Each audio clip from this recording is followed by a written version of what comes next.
ప్రశ్న అంటే అండి, కరోనా టైంలో నా భార్య చేసిన సేవ గురించి చెప్పు.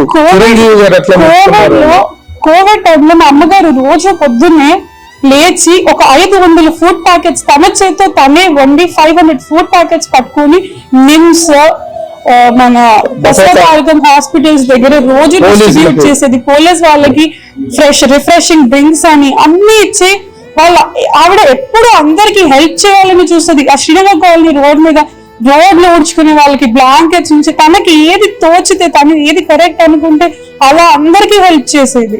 ఎంతో మంది మా రిలేటివ్స్ లోని వాళ్ళ కెరియర్ బాగుంటది, హైదరాబాద్ తీసుకొని వచ్చి వాళ్ళని సెటిల్ చేయండి అని చెప్పి ఎంతో మందిని తీసుకొని వచ్చి ఇక్కడ సెటిల్ చేసింది. డబ్బు అనేది అసలు విషయమే కాదండి.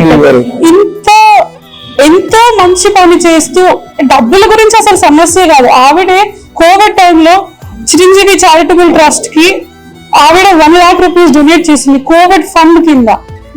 అసలు ఈ విషయం డబ్బు గురించి అనే ఒక ఆలోచన చిరంజీవి గారు చెప్పేదాకా కూడా మాకు ఇది చిరంజీవి గారు మొన్న అనౌన్స్ చేశారు. ఇంటికి వచ్చి చూసి 1 గంట సేపు ఇంట్లో కూర్చొని మాట్లాడి చిరంజీవి గారు తను చేసిన కోవిడ్ టైంలో తను చేసిన సర్వీస్ ని చాలా చాలా మెచ్చుకునేవారు చిరంజీవి గారు కానీ శ్రీకాంత్ గారు కానీ మొత్తం సినిమా ఇండస్ట్రీలో ప్రముఖులందరికీ తెలిసి వాట్ ఎ గ్రేట్ సర్వీస్. అప్పుడే కాదు, కుకట్పల్లి ఫ్లడ్స్ అప్పుడు కానీ, కేరళ ఫ్లడ్స్ అప్పుడు కానీ తన ఫ్రెండ్స్ అందరి దగ్గర కొంత డొనేషన్ చేసి తను డొనేట్ చేసి ఎంతో సర్వీస్ చేసింది. అలాంటి వ్యక్తి డబ్బు కోసం ఇప్పుడు జరుగుతున్న కుటుంబాల్లో జరుగుతున్న ప్రచారం ఏంటంటే కేవలం డబ్బు కోసం ఆశతో ఆ అమ్మాయి ఇంత పనిచేసింది అనేటువంటి ప్రచారం జరుగుతుంది. ఆ ప్రచారాన్ని తిప్పి కొట్టాలనేటువంటిది మా ప్రధానమైనటువంటి ఉద్దేశం. కాదండి, డబ్బు కోసం చేయాల్సిన అవసరమే ఆవిడికి లేదు. మేమందరం చాలా బాగా సెటిల్ అయిపోయి ఉన్నాం.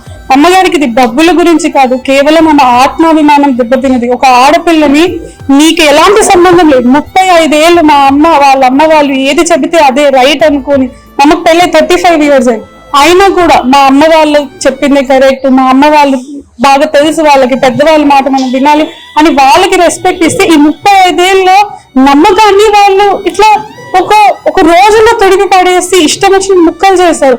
ఆ ఆత్మాభిమానం దెబ్బతినింది. అది దీనికి అంతటికీ కారణం. ఆ విషయాన్ని అందరూ గుర్తించాలని నేను కోరుకుంటున్నాను. That is the one request.